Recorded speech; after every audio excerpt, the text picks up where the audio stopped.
Also, you had one of the top safety prospects in the country, Blaine Bradford, out of Louisiana, and the Buckeyes keep swinging. As Matt G would love to get him, I would love to get him too. I think he's just tremendous. But this is the one whose brother is a freshman at LSU. He's still got the Buckeyes right at the top against LSU, which is weird. A kid from Louisiana having those two at the top, not something we usually see. But, who knows? Maybe he wants to buck the trend. Matt Guerreri certainly not throwing in the towel. Also, I'm a believer that this team's going to win the national championships. The rivalries, it's up there on top of the list, man. And if we allow them to devalue it, we lose a lot of what makes college football special. Don't let them do it. Don't let them devalue what it means to you. And welcome to JUCK on Bucks. Appreciate you so much for joining me for a stunning update as Blaine Bradford, the number one safety in the country per the 24/7 composite, which is what we go by here. A lot of people pick and choose whatever fits their narrative. We go by the 24/7 composite. Blaine Bradford, the number one safety in the country out of not just Louisiana, but Baton Rouge, Louisiana, has committed to the Ohio State Buckeyes. I've been talking about this safety class for a while, and Matt Guerreri, who had a great first class at Ohio State, just going for the absolute best of the best in the country with Blaine Bradford, with Bralan Womack, with Jet Washington, with Simeon Caldwell. We're talking about that's 4 of the top 10 guys in the country at the position, and 3 of the top 3, like going for the absolute top of the board. And Bralan Womack, the number 2 safety per the 24/7 composite, a kid out of Mississippi, Ohio State in his top 4, a lot of momentum, and a lot of us feel like Ohio State's in the lead there. I've been talking to him since he got his offer, and the guy's just been enamored with Ohio State the whole time, and that a kid from Mississippi, they never get offers to Ohio State, and he grew up a Buckeye fan. So it's like, all right, they are going to land in a lot of people's minds a top safety in this class, and it's probably going to be Bralan Womack. On the flip side, you had Blaine Bradford, just a total hammer from Louisiana, who literally came out 3 weeks ago and said, Ohio State and LSU are my top 2. Texas is my 3rd, but they got some ground to make up. So that's what Blaine Bradford said. But it was hard to believe, not because you don't want to believe the guy, but we've talked about this before on the show. There are 2 states that have historically been the most difficult states to pull in-state talent out of, and that's Ohio and Louisiana. Why? Number one, they're 2 states people don't move into, they move out of. So you've got generations of family that live there. Number 2, the entire state focused on one institution for college football. In Louisiana, that's LSU. In Ohio, that's Ohio State. There's no competition in the states. So you've got this just ridiculous following. You got that going against you for Blaine Bradford trying to pull a kid out of Louisiana, who LSU wants bad, obviously, who's not just from Louisiana, but literally from Baton Rouge. Number 2, he's coming from a school that produces a lot of talent in the state of Louisiana that they all send to LSU. We call that a feeder school in recruiting, a school that the coaches at LSU know the coaches at Catholic high school where he goes. And it usually just, they pump him in there.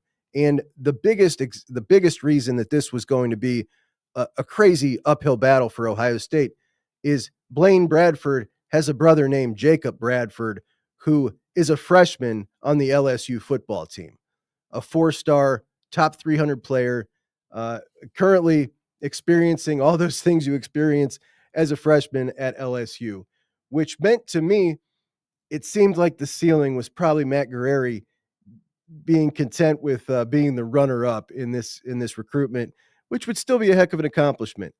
But he wasn't happy with that. And Matt Guerreri has got the commitment of Blaine Bradford, which is just like, this is mind-blowing.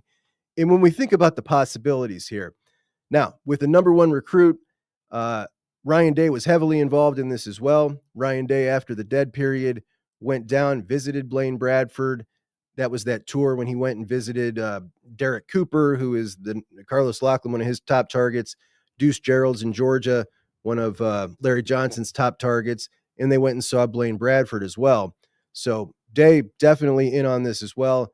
Yeah, kind of like Jacob said, we got young guys that we're building up right now that y'all don't even see on the field. They're coming up hot, and just being able to just do it with my brother, do it with seniors. That's something that a lot of people don't get to have. So I'm definitely cherishing it and just making. Bradford was just in town. Buckeyes put on the full court press. Out comes the boom. Bradford commits. And many are going to say this looks a whole lot like a certain kid from Alabama who committed last cycle named Naeem Offord from Alabama, ends up at Oregon. I think the only similarity between Naeem Offord and Blaine Bradford is that they're both from the South. Like these situations, they're not similar at all. Naeem Offord committed to Ohio State, and number one, it was a shock to his parents. Sitting in Ryan Day's office, they didn't even know he was going to do it. He hadn't been being recruited for very long. The relationship wasn't very strong yet. It just always felt like an impulsive decision by Naeem Offord, which is why the last 3 months of his recruitment, it didn't even feel like he was committed to Ohio State. It felt like he was making his decision. Blaine Bradford, on the other hand, absolutely done the due diligence here. They've gone through this entire process, Blaine, the family. And when you listen to Blaine Bradford talk, I think we're talking about a really mature kid here. It wouldn't even shock me if he is the type that shuts things down like Devin Sanchez did last cycle. Wouldn't surprise me one bit. Something that used to be commonplace now is very rare. I actually think it might happen. Some people, obviously, you're going to be cynical this day and age. I'm very cynical when it comes to recruiting too. But could this be a money ploy to leverage LSU? I don't think so. I think this is a dude who really just loves Ohio State. I really think that's the case here with Bradford. And sometimes it just feels good to believe somebody. I think this is a kid you can believe. And I think I probably should have believed him when he said it was between Ohio State and LSU, that Ohio State was really in it, because they really were. And now they've got the number one player at safety in the country, 6'1", 207, already got that physical base. Looks like he's just going to be jacked after 1 year in college.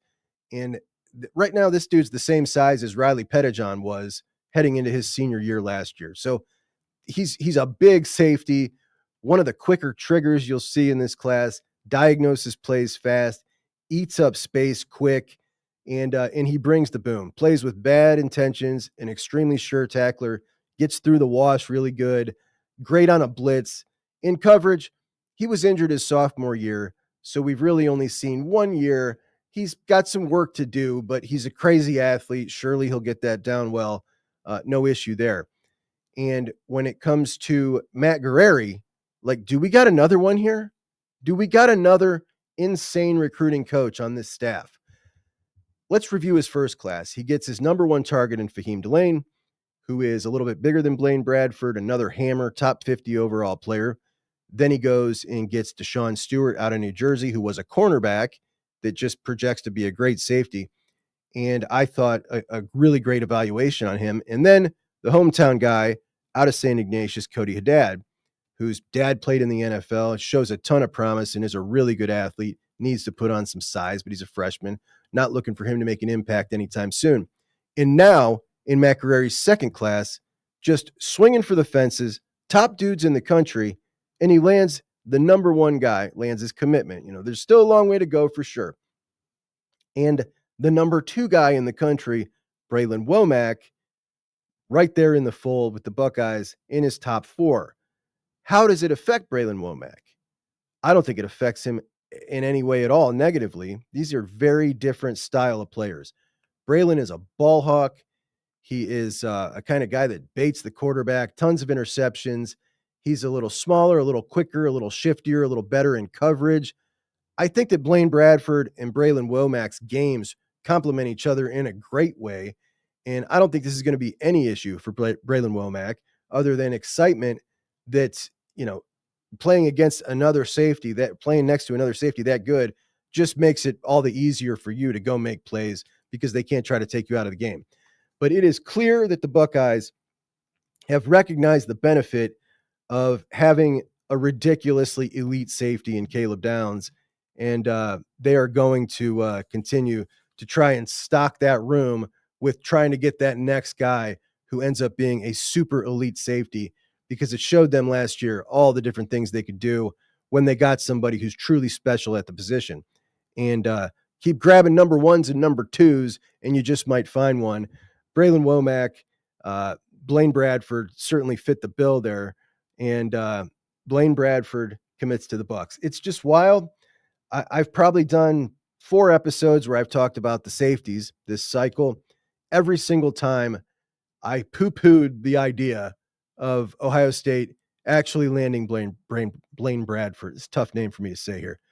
I've just, the brother thing, like, even if you can get past the Baton Rouge thing, the feeder school, it's just the brother. It's like, come on, man. These dudes played high school together. They look really close in every interview I've seen them together.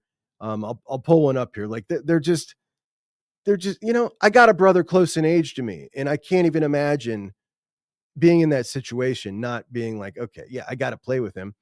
But we'll see. Does it stick? Everybody's going to be waiting for a long time to find out, does this one stick? If I am betting now, look, took a lot for him to make that decision. I think it sticks.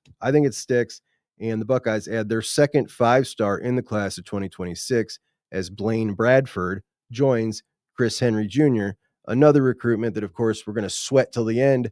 But I feel good about it. I feel great about the player, and I feel fantastic about Matt Guerreri and in the direction that this class is going. Just looking fantastic. So that is our update. Blaine Bradford commits to the Buckeyes, the number 1 overall safety in the country. We will reach out to Blaine, reach out to Bralan Womack, see if we can get some comments from Bralan as to how he feels about this. And I'll let you guys know if I hear back from them anytime soon. So appreciate you for joining me, and I'll talk to you guys soon. Jug and Bucks out.